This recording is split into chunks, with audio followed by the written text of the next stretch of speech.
পরকালে যে 7 শ্রেণীর মানুষের দিকে আল্লাহ তাকাবেন না। এমন কিছু মানুষ আছে যারা কিয়ামত দিবসে দয়াময় আল্লাহর সুদৃষ্টি থেকে বঞ্চিত থাকবে, তিনি তাদের দিকে তাকাবেন না। বরং তিনি তাদের প্রতি রাগান্বিত থাকবেন। ফলে তারা ক্ষমাপ্রাপ্ত হবে না। তাদের সংখ্যা অনেক। 1. যারা আল্লাহর সঙ্গে কৃত অঙ্গীকার ও শপথকে তুচ্ছ বিনিময়ে বিক্রয় করে। আল্লাহ তাআলা ইরশাদ করেন, নিশ্চয়ই যারা আল্লাহর সঙ্গে কৃত অঙ্গীকার এবং নিজেদের শপথকে তুচ্ছ মূল্যে বিক্রয় করে, এরা আখিরাতের কোনো অংশই পাবে না এবং আল্লাহ কিয়ামতের দিন তাদের সঙ্গে কথা বলবেন না, তাদের প্রতি দৃষ্টিপাত করবেন না এবং তাদের পবিত্র করবেন না। বস্তুত তাদের জন্য আছে যন্ত্রণাদায়ক শাস্তি। সূরা আলে ইমরান আয়াত ৭৭। 2. উপকার করে খোঁটা দানকারী। আবু হুরায়রা রাদিয়াল্লাহু আনহু থেকে বর্ণিত, নবী করিম সাল্লাল্লাহু আলাইহি ওয়াসাল্লাম ইরশাদ করেন, 3 ধরনের লোক এমন আছে, মহান আল্লাহ যাদের সঙ্গে কথা বলবেন না, কিয়ামতের দিন তাদের দিকে রহমতের দৃষ্টিতে তাকাবেন না এবং তাদের পবিত্র করবেন না, বরং তাদের জন্য রয়েছে কঠিন শাস্তি। আমি আবু হুরাইরা বললাম, হে আল্লাহর রাসূল, তারা কারা? ওরা তো ক্ষতিগ্রস্ত। তিনি বলেন, টাকনুর নিচে কাপড় পরিধানকারী, ব্যবসার সামগ্রী মিথ্যা শপথ দিয়ে বিক্রয়কারী এবং কাউকে কিছু দান করার পর তার খোঁটা দাতা। মুসলিম ঈমান অধ্যায়, হাদিস নম্বর 294।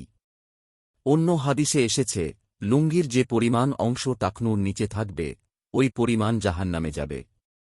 বুখারী, হাদিস নম্বর 5787। 3. পোশাকের মাধ্যমে অহংকার ও বরত্ব প্রকাশকারী। আবদুল্লাহ ইবনে উমর রাদিয়াল্লাহু আনহু থেকে বর্ণিত, রাসূলুল্লাহ সাল্লাল্লাহু আলাইহি ওয়াসাল্লাম ইরশাদ করেছেন, মহান আল্লাহ কিয়ামতের দিন ওই ব্যক্তির দিকে রহমতের দৃষ্টিতে তাকাবেন না, যে অহংকারবশত পোশাক প্রলম্বিত ও প্রদর্শিত করে। বুখারী, হাদিস 5856। 4. বৃদ্ধ ব্যভিচারী, মিথ্যাবাদী শাসক ও অহংকারী দরিদ্র। আবু হুরায়রা রাদিয়াল্লাহু আনহু থেকে বর্ণিত, নবী করিম সাল্লাল্লাহু আলাইহি ওয়াসাল্লাম ইরশাদ করেন, আল্লাহ তাআলা কিয়ামতের দিন 3 শ্রেণীর লোকের সঙ্গে কথা বলবেন না, তাদের পবিত্র করবেন না এবং তাদের দিকে রহমতের দৃষ্টি দেবেন না। তাদের জন্য রয়েছে বেদনাদায়ক শাস্তি। তারা হল বৃদ্ধ ব্যভিচারী, মিথ্যাবাদী শাসক ও অহংকারী দরিদ্র। মুসলিম শরীফ, ঈমান অধ্যায়, হাদিস নম্বর 296। বিশেষভাবে তাদের ব্যাপারে উপরোক্ত শাস্তি হুঁশিয়ারি উচ্চারণ করার কারণ সম্পর্কে কাজী ইয়াজ বলেন, তাদের প্রত্যেকের পাপমুক্ত থাকার বিশেষ সুযোগ রয়েছে। যদিও কোনো পাপীর পাপের অজুহাত গ্রহণীয় নয়, কিন্তু এ কথা বলা যেতে পারে যে ওই পাপ করার ক্ষেত্রে তাদের অতীব প্রয়োজন ছিল না। তা সত্ত্বেও তাদের ওই পাপে লিপ্ত হওয়া আল্লাহর অধিকারকে তুচ্ছ মনে করার শামিল। তাই তাদের জন্য এমন হুঁশিয়ারি উচ্চারণ করা হয়েছে। 5. রুকু ও সিজদার মাঝখানে যারা মেরুদণ্ড সোজা করে না। তলাক বিন আলী রাদিয়াল্লাহু আনহু থেকে বর্ণিত, রাসূলুল্লাহ সাল্লাল্লাহু আলাইহি ওয়াসাল্লাম ইরশাদ করেছেন, মহান আল্লাহ কিয়ামতের দিন ওই নামাজীর দিকে রহমতের দৃষ্টিতে তাকাবেন না, যে রুকু ও সিজদার মাঝখানে সোজা হয়ে দাঁড়ায় না। তিরমিজি, হাদিস 265। 6. মাতাপিতার অবাধ্য সন্তান, নারী হয়ে পুরুষের সাদৃশ্য অবলম্বনকারী ও দায়ুস। আবদুল্লাহ বিন আমর রাদিয়াল্লাহু আনহু থেকে বর্ণিত, তিনি বলেন, রাসূলুল্লাহ সাল্লাল্লাহু আলাইহি ওয়াসাল্লাম ইরশাদ করেছেন, 3 ধরনের মানুষের দিকে আল্লাহ তাআলা কিয়ামতের দিন দৃষ্টিপাত করবেন না। মাতাপিতার অবাধ্য, পুরুষের সদৃশ অবলম্বনকারী নারী এবং দায়ুস। আর 3 প্রকার লোক জান্নাতে যাবে না। মাতাপিতার অবাধ্য, মদপানে আসক্ত এবং অনুদানের পর খোঁটা দাতা। মুসনাদ আহমদ, হাদিস নম্বর 611। মাতাপিতার অবাধ্য সন্তানের বিষয়টি স্পষ্ট। কারণ আল্লাহ তাআলা মাতাপিতার অধিকারকে বিশেষ গুরুত্ব দিয়েছেন।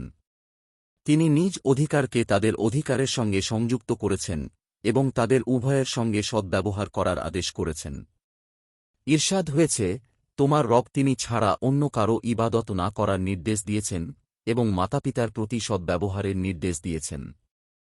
তাদের একজন অথবা উভয়ে তোমার জীবদ্দশায় বার্ধক্যে উপনীত হলে তাদের উফ বলো না এবং তাদের ধমক দিও না। তাদের সঙ্গে সম্মানসূচক কথা বলো। সূরা বনী ইসরাইল, আয়াত 23। নবী করিম সাল্লাল্লাহু আলাইহি ওয়াসাল্লাম ইরশাদ করেছেন, মাতাপিতার সন্তুষ্টিতে আল্লাহর সন্তুষ্টি এবং তাদের অসন্তুষ্টিতে আল্লাহর অসন্তুষ্টি। তিরমিজি শরীফ, হাদিস নং 1962। পুরুষের সাদৃশ্য অবলম্বনকারী বলতে ওই নারীকে বোঝায়, পোশাক পরিধানে, চালচলনে, কাজে কর্মে এবং কথার স্বরে যারা পুরুষের অনুকরণ করে।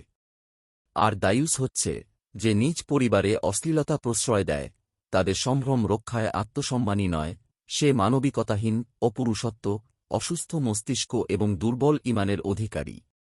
দায়ুস ওই ব্যক্তি, যা স্ত্রীর কাছে পরপুরুষ প্রবেশ করে, অথচ সে কিছুই মনে করে না, বরং চুপ থাকে।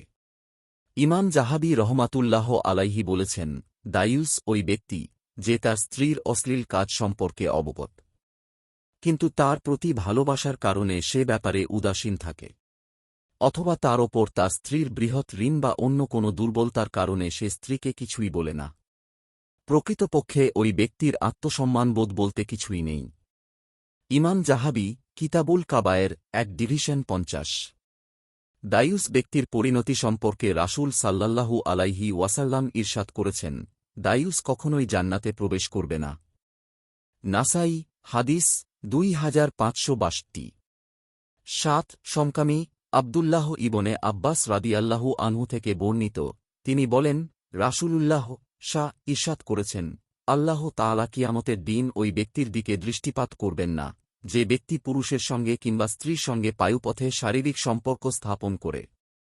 তিরমিজি, হাদিস নম্বর 1176। আল্লাহ আমাদের সবাইকে সঠিক জ্ঞান দান করুন। আমিন। আপনার একটি শেয়ার হয়তো কারো জীবন বদলে দিতে পারে। সাদকায়ে জারিয়া সওয়াব পেতে ভিডিওটি শেয়ার করুন। সোর্স: ইসলামী জীবন, কালের কণ্ঠ।